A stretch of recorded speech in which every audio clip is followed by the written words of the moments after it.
currently. There are many aspects of the pandemic and going back to school in the fall that need to be considered. And the American Academy of Pediatrics has just come out with a statement endorsing the return to school in the fall with a variety of different conditions to to protect both the students and the teachers and the staff of the schools as well, because we all know that this particular situation is quite unique and outside of all of our experiences.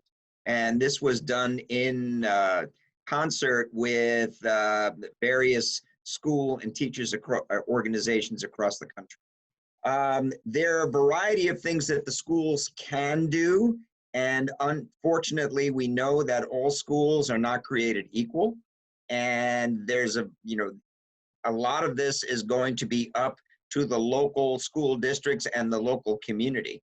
But we know that the advantages of going to school for children are many and varied. I'm not going to go through those right now, but to try to have the children return to school safely, what is recommended are to try to do some physical distancing. And the goal should be 6 feet apart. However, if the schools can at the very least space desks 3 feet apart and avoid close contact between the students, especially if the students can wear face coverings, that certainly would be helpful. They are also recommending fewer students and staff in the classroom. They're recommending that teachers move between classrooms, not the students. We can all remember our high school days where it just seemed like there was a stampede in the hallways getting from class to class. And you can well imagine that from an infectious disease standpoint, that's certainly far from ideal. Other moves for isolation would be possibly eating lunch in the schoolroom at your desk, as opposed to going to a communal cafeteria. Using outdoor spaces whenever possible. Obviously not real practical in the Northeast in winter months. Masks for adults and older students. And the schools will also have to put in a program where they can show that they are able to clean and disinfect high-touch surfaces, such as the desks and the doorknobs and a variety of other surfaces. There's going to be a great need for hand washing stations and a great need for education of both students and parents, faculty and staff about all these things that they're trying to do so the schools can open safely.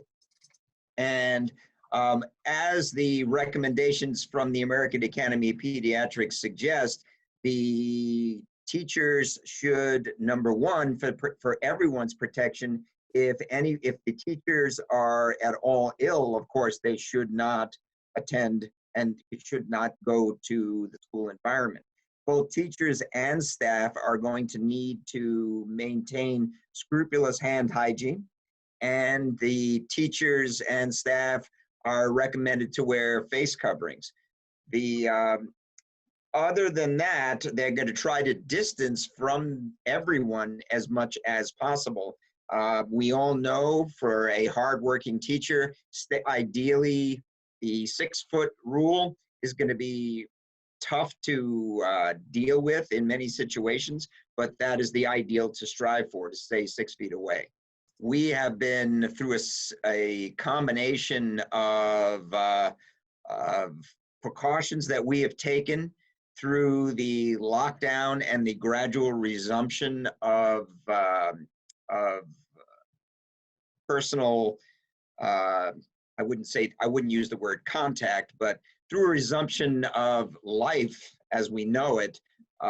We've been, of course, very, very careful in the Southern Tier, and I think we've been somewhat lucky as well, and we're keeping a very close eye. At this point, especially in Chemung County, the numbers continue to be very stable and very low. And as long as we continue to keep a very, very close eye I personally think that there should be a green flag for opening schools in the fall. I will say with the proviso, of course, I have not read Governor Cuomo's recommendations. Would you feel comfortable sending your children to school in the current environment?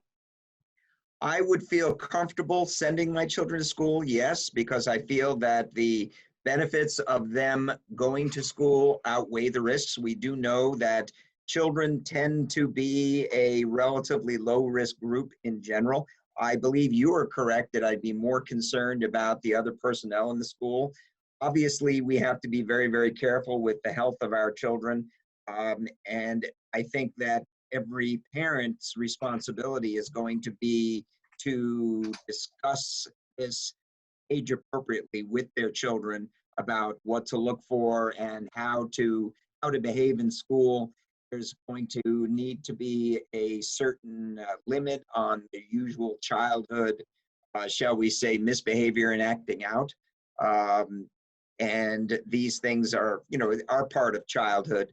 But the bottom line is that I think I would feel comfortable as long as these measures are in place.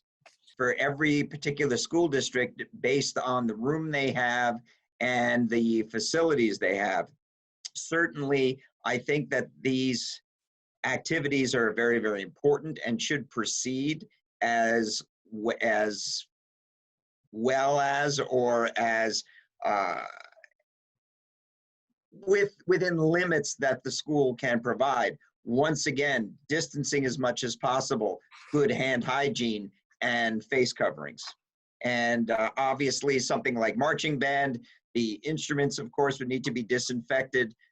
Certainly, I can foresee some very interesting marching patterns with social distancing. I think this is an opportunity for a great deal of creativity. One of the recommendations that have been put out by the American Academy of Pediatrics, and this is all available in online in something called healthychildren.org. The recommendation on children going to school includes all immunizations, of course, against the diseases that we have immunizations for, and you can check with your child's pediatrician or a healthcare provider to make sure they're up to date. And this will especially include influenza vaccines, which will begin in the fall as well, because we don't want to complicate all of this with children catching influenza or something to have a vaccine